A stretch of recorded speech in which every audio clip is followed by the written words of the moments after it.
Listo. Entonces, buenos días.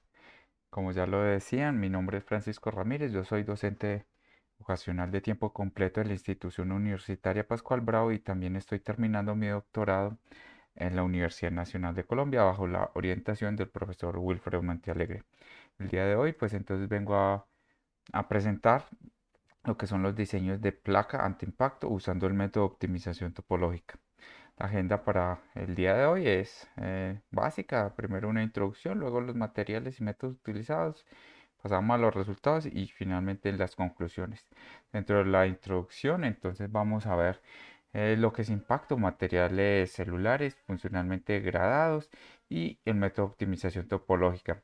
Digamos que estos conceptos son básicos para poder entender toda la investigación. El impacto. Primero hay que saber cómo está clasificado. Hay muchos tipos de clasificaciones. La más utilizada es basado en la velocidad, aunque existen muchas otras. Basado en la velocidad tenemos estos rangos de baja velocidad, en velocidad media, alta velocidad y hipervelocidad. Estos tipos de impacto, dependiendo, están caracterizados por una velocidad. La baja velocidad se considera que el impacto sucede eh, a una velocidad inferior a 50 metros por segundo. La media entre 50 y 500, la velocidad alta entre 500 y 2000 y la hipervelocidad o el impacto de hipervelocidad es mayor a 2000 metros por segundo. Los efectos ocasionados en el material son diversos. Nosotros estamos interesados en esta investigación solo en la velocidad baja y media. Por lo tanto, la consideración que vamos a tener acá a baja velocidad es que en el material solo existen efectos elásticos y quizá pueden aparecer efectos plásticos localizados. Hay ejemplos de esto, por ejemplo, el drop test, por ejemplo, la caída de un aparato electrónico sobre el piso. Hay muchos procesos de manufactura aparecen acá en esto, por ejemplo, el punzonado es uno de ellos. En la velocidad media ya aparece una deformación plástica generalizada y son ejemplos de ellos impactos balísticos, por ejemplo, de balas de bajo calibre y así. Entonces nos vamos a enfocar en esto. Ahorita en los resultados vamos a ver que eso tiene sus propios análisis, dependiendo de la consideración que uno tenga respecto al análisis. Con respecto al manejo de la energía por el material, él lo puede absorber de dos formas, una forma elástica y una zona plástica. El área bajo la curva es la energía absorbida por el material.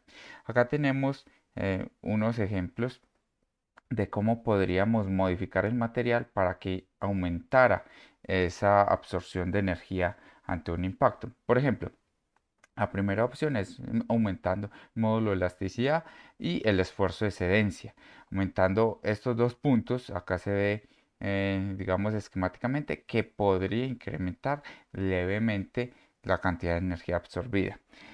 También, si modificamos este esfuerzo último y quizás eh, la resistencia a la fractura, también podemos aumentar el área bajo la curva. Sin embargo, estas dos opciones son para científicos de materiales que diseñen o la microestructura o la celda cristalina.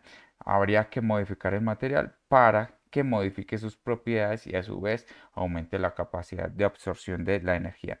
Sin embargo, aparece una tercera opción que es permitiendo que se deforme más, que haya más deformación. Si ampliamos, digamos, este eje horizontal hacia la derecha, estamos dando la posibilidad de que haya mayor absorción de energía. Y esto no necesariamente lo tenemos que hacer modificando el material, sino modificando una estructura. Si modificamos una estructura para que se deforme un poco más, entonces va a haber mayor absorción de energía. Con esta idea, se generaron los materiales celulares.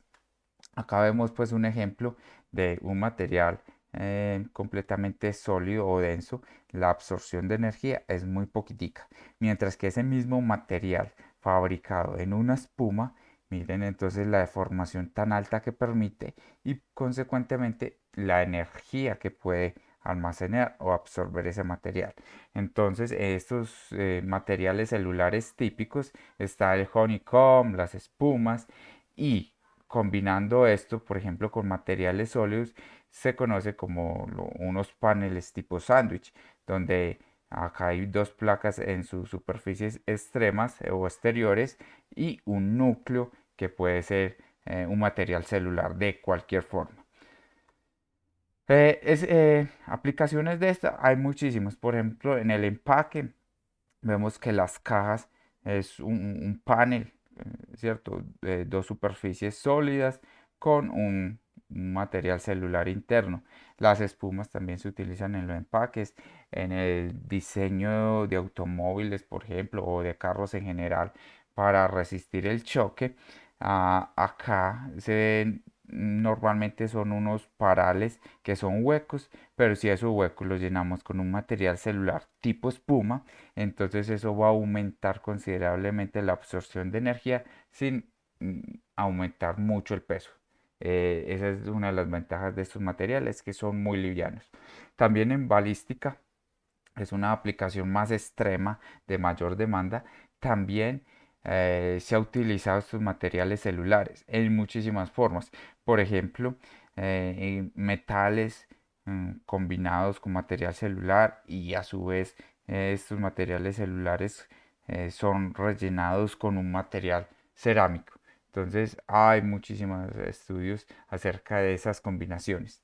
Entonces estos materiales más que todo se utilizan donde es muy crítico el peso, por ejemplo en los automóviles o en los carros en general, porque a mayor peso, mayor consumo de combustible. Entonces, por lo tanto, pues se quiere mayor absorción de energía, pero a menor peso.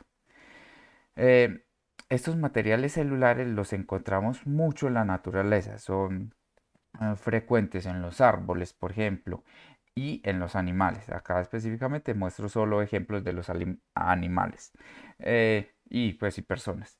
Acá este deportista que salta recibe un gran impacto en sus piernas y vemos como el hueso, por ejemplo, este es un corte de un fémur, es sólido en su superficie exterior y es con huecos, tiene agujeros hacia el interior y ellos no son uniformes.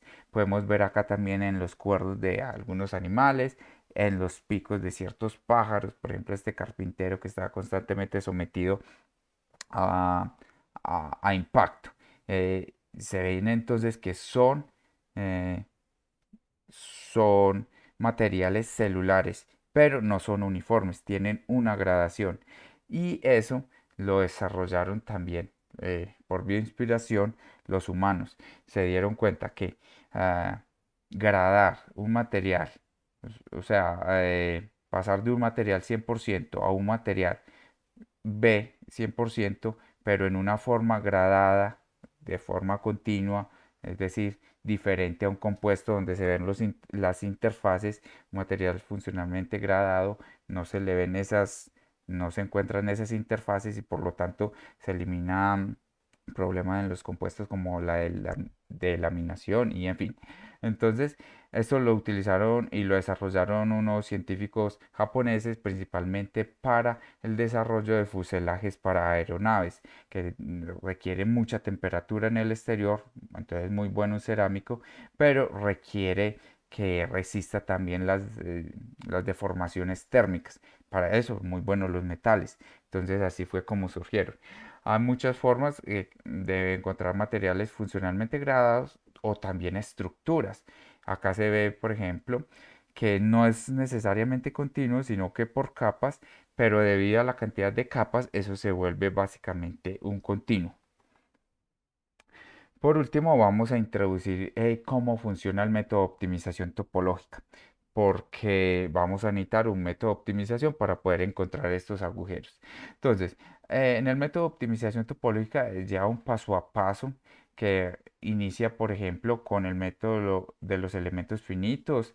Se define una función objetivo, unos pasos específicos del método de optimización. El filtro lo vamos a ver ahorita más en detalle y luego pasamos al optimizador, que es el que me dice cómo van a quedar las variables de diseño.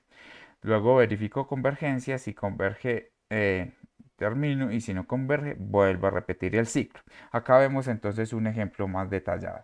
Entonces, eh, el- el- la topológica o el método de optimización topológica lo que hace es coger un elemento finito que es un pedacito de todo ese dominio y se le aplica un modelo de interpolación a ese elemento finito y a cierta propiedad. Por ejemplo, si tenemos el módulo de elasticidad y le aplicamos este modelo de interpolación que se llama SIMP, acá está la traducción, pues o lo que significa. Entonces, ¿qué quiere decir esto? Acá el ρ es la variable de diseño que va entre 0 y 1. Y esta es la propiedad base. Entonces, digamos que si es una 0 es 200 gigapascales. ¿Qué va a pasar cuando la variable de diseño me dice que está definida por elementos finitos? Si la variable de diseño de este elemento es 0, quiere decir 0 elevado a cualquier cosa a 0 multiplicado por cualquier cosa a 0, entonces quiere decir que la propiedad efectiva en ese elemento finito es 0. Si es 0, quiere decir que ahí no necesito material. Por otro lado, si la variable diseño en ρ es igual a 1, 1 elevado a cualquier cosa es 1 por esta cosa da esta cosa, entonces quiere decir que la propiedad interpolada es igual a la propiedad base. Entonces quiere decir que ese elemento finito es sólido. Entonces así empezamos a jugar. Topológica empieza a ser poner, quitar material y así tenemos este proceso. Entonces en una iteración va avanzando y va definiendo hasta que llegue, lo ideal sea a una solución 0,1, donde todo sea o algunos son 0, otros son 1. Aparece un problema que se llama escala de grises, como se puede evidenciar acá, y por eso aparece, porque puede ser que de ρ igual a 0,5, entonces quiere decir que tengo la propiedad en ese elemento finito, es medio módulo de elasticidad del acero. Entonces un problema, porque cómo se fabrica. Para eso se sacó el factor de penalización P, que normalmente es mayor a 1, porque eso ayuda a que se concentren esos valores en los extremos, o sea, en cero o básicamente cero y en el máximo, o sea, en la propiedad del material sólido o base. Aunque también hay otras técnicas para ayudar a mejorar eso, como son los filtros. Eso de manera muy rápida. Acá también hay muchísimos trabajos donde con algún método de optimización se obtienen un material o una estructura funcionalmente gradada. Acá, por ejemplo, encuentran la gradación de un cerámico y en un metal. Acá para encontrar la, la cuál sería, por ejemplo, el honeycomb o la estructura del honeycomb adecuada y así sucesivamente. Cuál sería la densidad de las espumas, cómo gradaría yo una espuma dentro de un perfil para tener mayor resistencia al impacto o cómo sería la forma ideal del material celular, o sea, de la celda unitaria. Y acá también se muestra cómo sería algo gradado. Por ejemplo, con agujeros, que no necesariamente tienen que ser de forma uniforme. Listo, entonces, para ello, entonces, teniendo en cuenta todo este conocimiento previo, se planteó lo siguiente. Si tenemos una placa sólida y realmente nuestro problema es de peso, entonces lo más intuitivo es hacerle agujeros en cualquiera de sus direcciones. En este caso, nosotros seleccionamos la sección transversal. Solo que por digamos, por bioinspiración, hemos visto que las cosas gradadas tienen un mejor desempeño que una cosa uniforme. Entonces, nosotros deberíamos de tener diferentes tamaños de orificios y distribuir de una forma que desconocemos. Para esa distribución, entonces, nosotros cómo sabemos qué tamaño sería el adecuado de poro o de agujero y cómo sería esa distribución óptima. Entonces, para ello, lo proponemos, es el método de optimización topológica para llegar a esa función de gradación. Entonces planteamos dos líneas, una línea para el análisis de impactos a baja velocidad y otra línea para los impactos a velocidad media. Cada una se tiene consideraciones distintas. Por ejemplo, el análisis por elementos finitos en la línea 1 de baja velocidad, vamos a considerar que el material se comporta elásticamente, es isotrópico, no vamos a considerar contacto ni y deformaciones pequeñas, o sea, todo es lineal. Mientras que en la línea 2, que es el impacto a media velocidad, vamos a considerar uh, todas las no linealidades posibles, que son un material elastoplástico, que se va a considerar contacto y grandes deformaciones. El material pues sigue siendo isotrópico. Para este caso, no entro en detalles por cuestión de tiempo, pero es más utilizado un método explícito de solución, mientras que en la línea 2 es un método explícito de solución mediante elementos finitos. En el primer caso, que es lineal, vamos a utilizar un método basado en gradientes, porque todo es lineal, entonces es mucho más fácil sacar unas derivadas, que son el análisis de sensibilidad. Mientras que en la línea 2, por considerar todas las no linealidades, es muy complicado obtener manualmente o computacionalmente las derivadas. Entonces acá se considera un método que no utiliza derivadas. Acá son las herramientas que vamos a utilizar en la línea 1. Entonces ya habíamos dicho que elementos finitos en un solver o un solucionador implícito, como es el de Newmark, para solucionar la ecuación de equilibrio en el transiente.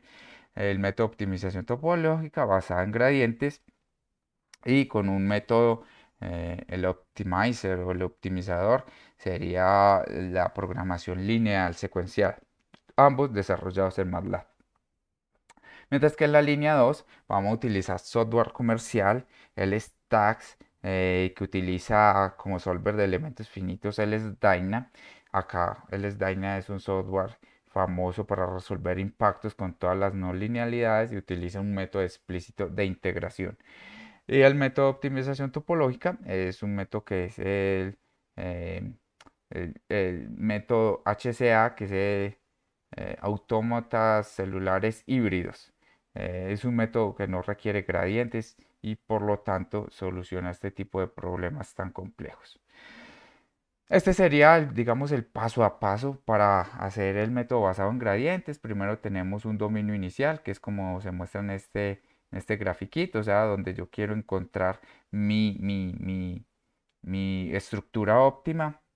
Se hace un análisis de elementos finitos, se saca la sensibilidad. La sensibilidad son las derivadas de la función performance o de desempeño respecto a las variables de diseño.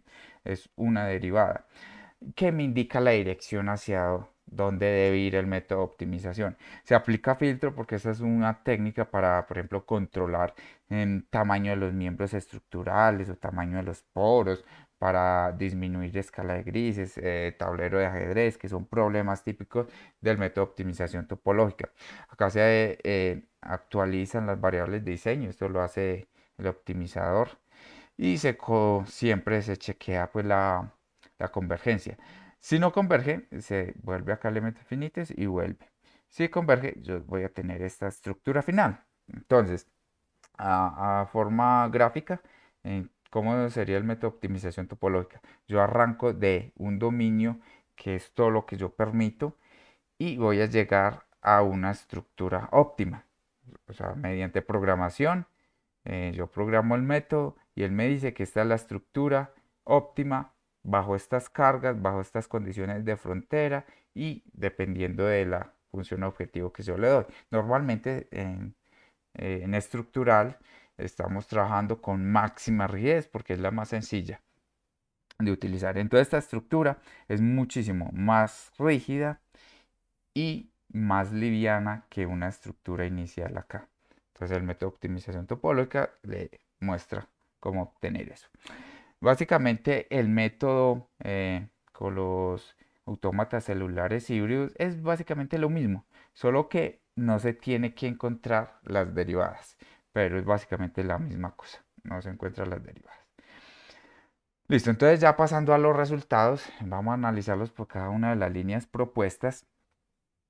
Como ejemplo tenemos una viga MBB muy utilizada por ejemplo en aviación, en techos, es muy común esta viga. que es una viga con una carga central y simplemente apoyada en sus extremos. Debido a su simetría, pues si se simula o se optimiza solo una de sus partes simétricas. En este caso, la parte derecha. En esta parte derecha, entonces acá ubicamos la fuerza, ubicamos una condición de frontera de simetría y el apoyo acá. Se tienen unas propiedades base y en el análisis de elementos finitos se utiliza cuadriláteros de 4 nodos en el plano, asumiendo pues que están en un estado de esfuerzo plano.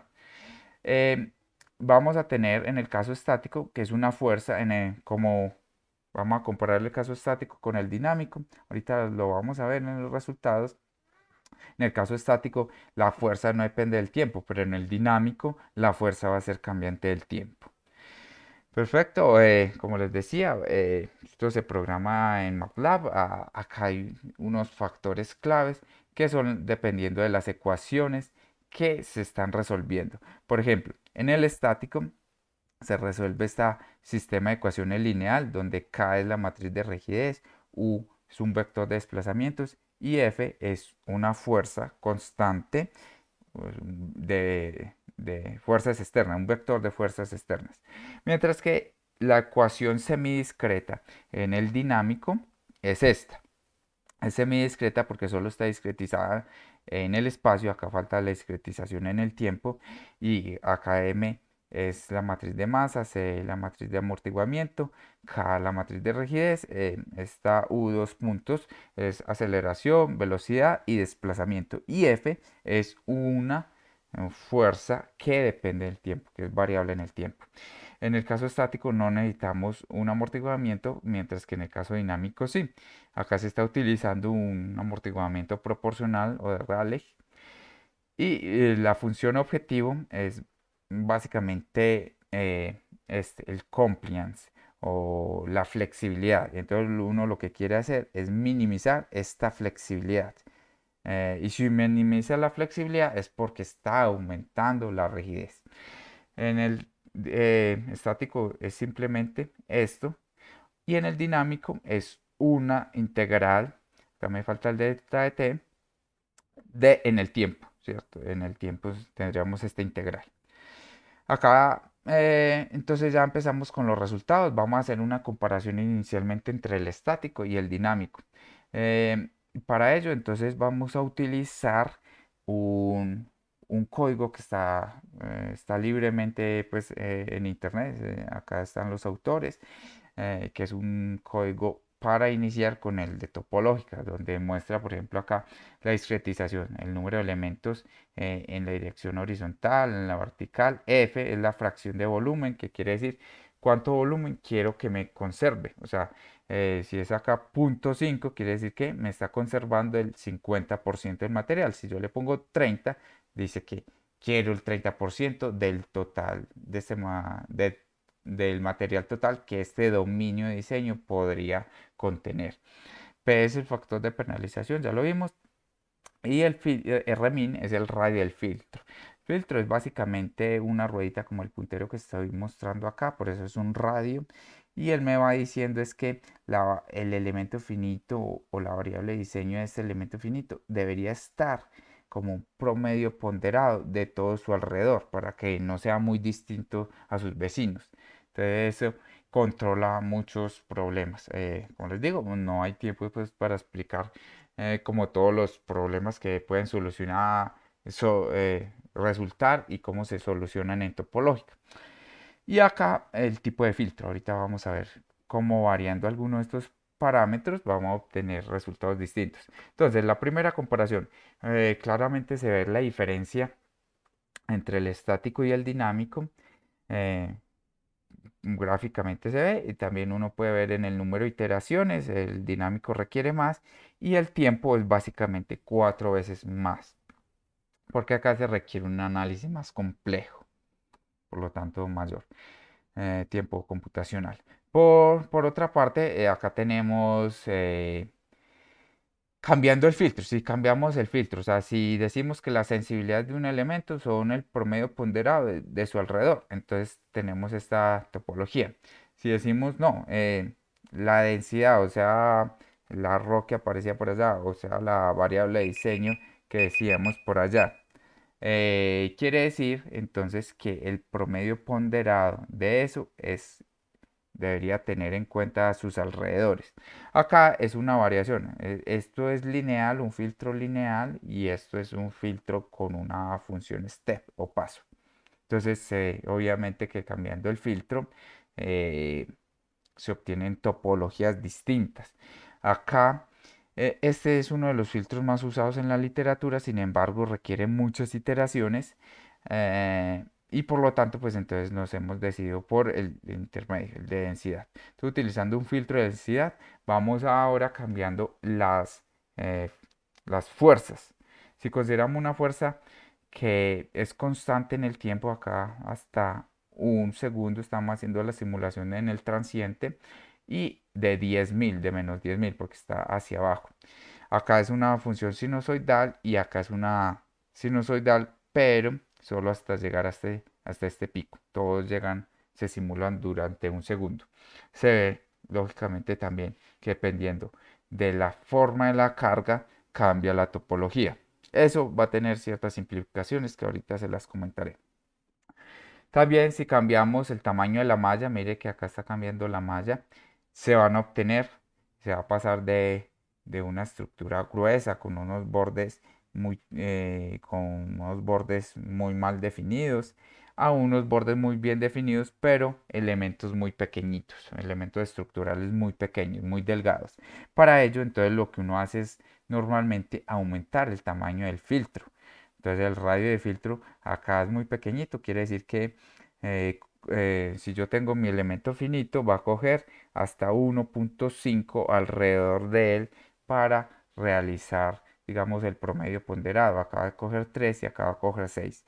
Vemos que a medida que aumenta el radio, se va disminuyendo la complejidad de la estructura obtenida. Sin embargo, aparece que los bordes tienen problema en grises. Acá porque está graficado en colores, pero si lo graficamos en 0 y 1, o mejor dicho, de blanco a negro, entonces se podría ver que acá es mucha escala de grises en los bordes. Entonces, unas por otras. Finalmente, para concluir esta línea 1, tenemos que explorar otras funciones objetivo, otras restricciones, y implementar el concepto de funcionalmente gradado, porque hasta ahí no se ha implementado.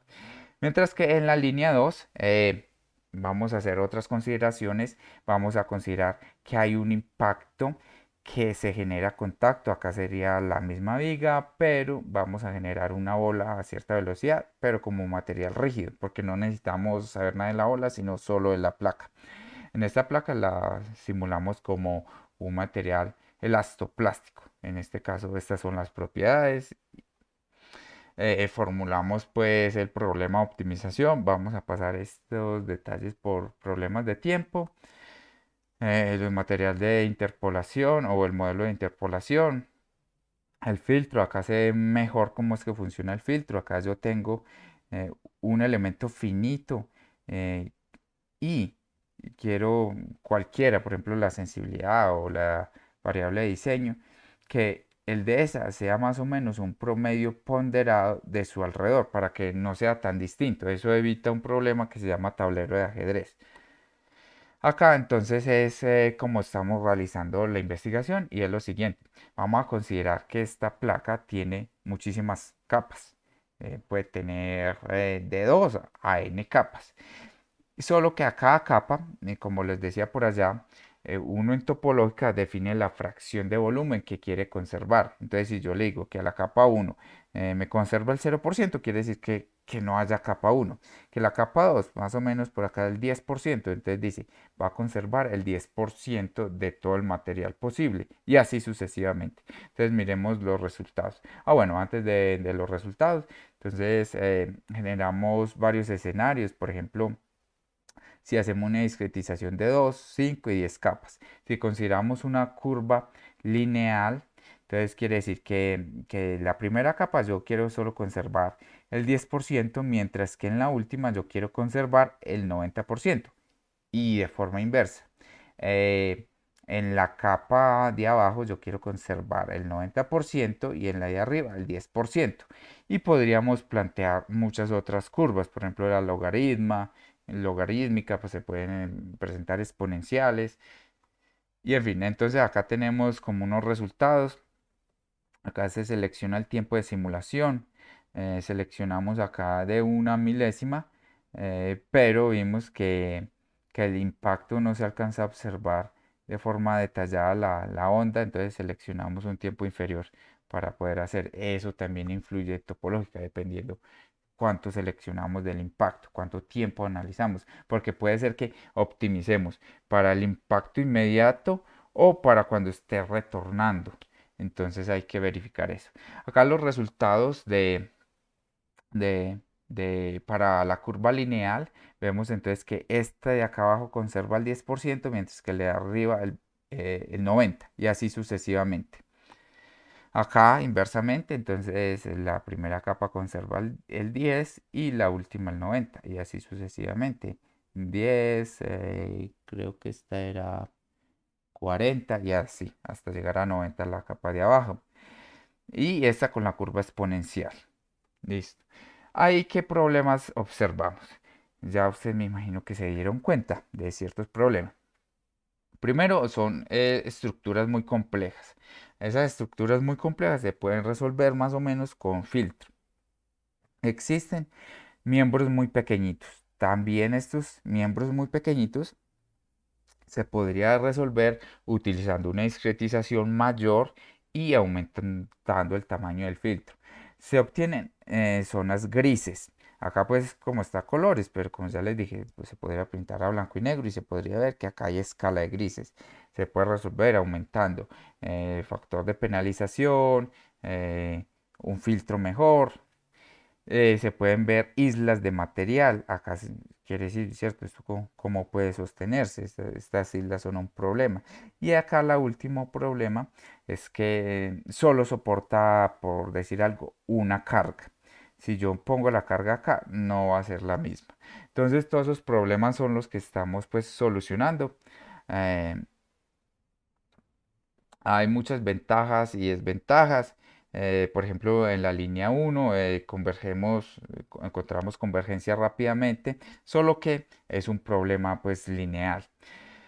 Sin embargo, pues se requiere una licencia para MATLAB, que es donde estamos programando. Se están encontrando es mínimos locales porque, como vieron, movemos cualquier parámetro y la estructura cambia. Entonces es uno de los problemas y es difícil de implementar cualquier cambio. Si queremos cambiar una restricción o una función objetivo, toca implementarla, toca programarla, lo que lo hace difícil.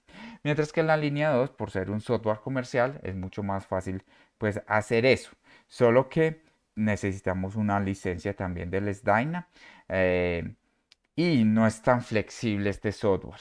Pues por ser un software comercial ya viene predeterminado, pero si uno quiere hacer algo nuevo, pues se ve limitado. Entonces, eso es todo por hoy. Muchísimas gracias a ustedes, también a la institución universitaria Pascual Bravo y a la Universidad Nacional de Colombia. Muchas gracias.